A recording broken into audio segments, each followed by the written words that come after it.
Most law enforcement officers wear soft body armor to protect themselves physically on duty. But physical protection is only part of what it takes to face a violent adversary and win. Hello, I'm Chuck Remsburg, co-founder of Caliber Press and co-producer of the Street Survival Seminar. Today it's my pleasure to introduce one of America's most provocative and popular law enforcement trainers, Dave Grossman, who shares important insights into the mental component of officer survival. Dave is author of the Pulitzer Prize-nominated book called On Killing, son of a career law enforcer, former Army Ranger, and a specialist in helping officers develop mental body armor, what he calls the bulletproof mind. Your understanding and training in the physical tactics of survival, of course, are crucial when your life is on the line. That's nothing new. But trainers and officers alike too often give too little attention to the fact that in a gunfight, your brain is your most important weapon. And in this program, it is your brain that Dave Grossman trains to win. Over the next 2 hours, he prepares you mentally and emotionally for the challenge of defending your life. First, he discusses the predator mindset versus yours, what your adversary brings to the confrontation that you may not be expecting. Next, he explores the dynamics of combat, how the extreme stress of a life-threatening encounter affects your mind, and what you can do to best control your response. Then he looks at the realities of taking a life, what it feels like to use deadly force, and how surprises can sabotage your survival if you are not prepared mentally. And finally, he examines what you may face after the smoke clears, including different threats you may confront after your career ends. There was a time in this country when you could go 20 years without ever drawing your sidearm. That time has passed. Today, the violent world you work in makes new demands on your mental and physical skills, regardless of how long you've been on the job. Dave Grossman begins the sharpening of your bulletproof mind with a glimpse into the world you enter every time you put on your uniform and gun belt. It's a world you need to better understand, to go home safely at the end of every shift. Now, here's Dave Grossman. We're living in the most violent times in peacetime human history. The murder rate in America since 1957 has approximately doubled. Took a nice little notch down in recent years, but the bottom line is we're still at about double the per capita murder rate of what we had in 57. If you're looking at the problem across any period of time, you have to ignore the murder rate. Murder rate completely misrepresents the problem. Why? Because medical technology saves ever more lives all the time. A wound that 9 out of 10 times would have killed you in World War II. In Vietnam, you would have survived that same wound 9 out of 10 times. If we had 1930s level medical technology in America today, the murder rate would easily be 10 times what it is.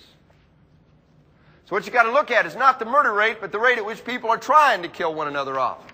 The best measure across any period of time is the aggravated assault rate in America.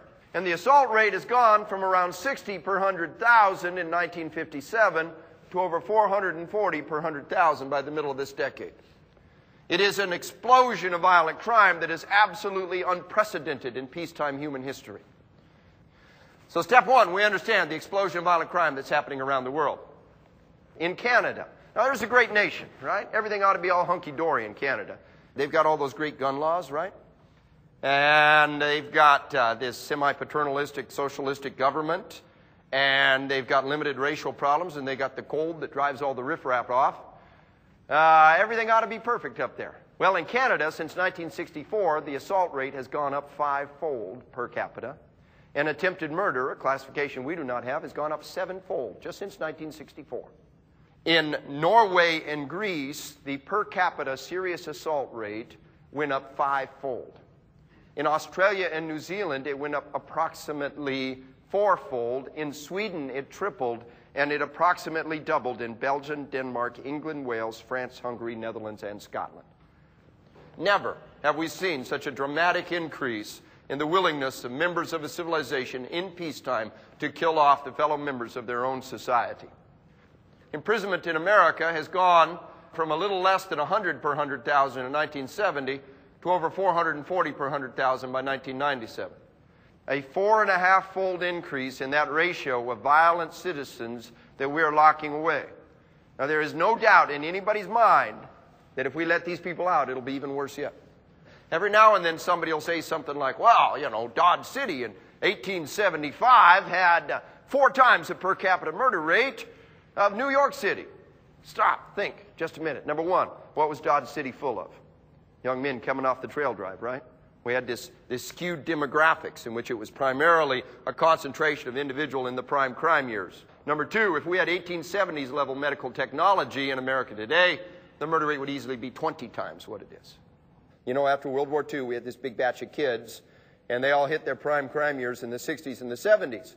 But since around 1980, we have been an aging society. The number of individuals in those prime crime years, that ratio of our population that are in their teens and their 20s, has actually been going down. And yet, in spite of the fact that we're an aging society, some of the most dramatic increases in violent crime happened in the late 80s and throughout the 90s. Actually, what's happened is we're kind of in the eye of the hurricane right now. Starting around maybe 2002 or thereabouts, the children of the baby boomers are all going to start hitting their prime crime years.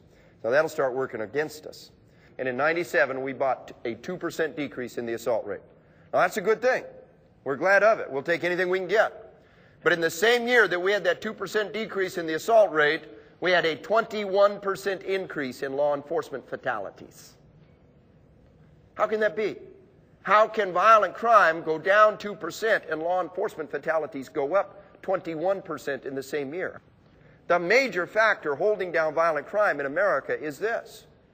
Ever more law enforcement officers, ever better trained, ever better equipped, are aggressively pursuing the criminal.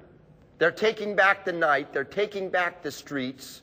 They are aggressively going out and doing their job. They're being held accountable for bringing down the crime rates, and that's what they're doing.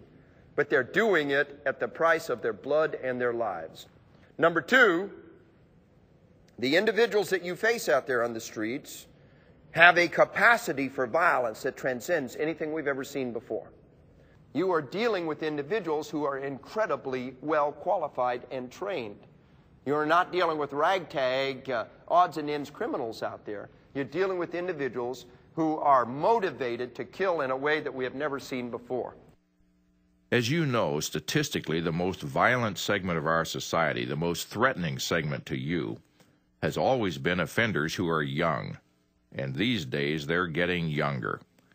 In Dave Grossman's view, there are powerful influences molding the minds of our youth in negative ways. And for those inclined to criminality, there are modern-day opportunities for skills training that make them far more dangerous potentially to you. A child, up until they are 5, 6, sometimes even 7 years old, can't tell the difference between fantasy and reality. The part of the brain that kicks in that allows you to organize and discern where information came from does not kick in until you're 6 or 7 years old. And so what happens is, when a 2, 3, 4, 5-year-old sees somebody being shot, stabbed, raped, brutalized, degraded, murdered on TV, for them it's real. And they are traumatized and brutalized and convinced that the world is a dark, horrific, brutal, desperate place. And the only kind of people who function and survive in that world is what? Violent people, people who kill. And the average preschooler in America spends more time watching TV than any other single act other than sleeping. And that TV has a pervasive influence on them of incredible power, and the violence over the TV is tremendously effective. Anywhere in the world that television ever appears, with very few exceptions, 15 years later, the murder rate doubles. Every single time, what we see is an explosion of violence on the playground, and 15 years later, there's a doubling of the murder rate. Why does it take 15 years? That's how long it takes for them to grow up. That's how long it takes for you to reap what you have sown. We're traumatizing and brutalizing our children at a young age in a way that has not happened since the Mongols dealt with their children in that particularly brutal and horrific way. Think about the impact of this brutalization. The things that we learn in those young years cannot be unlearned.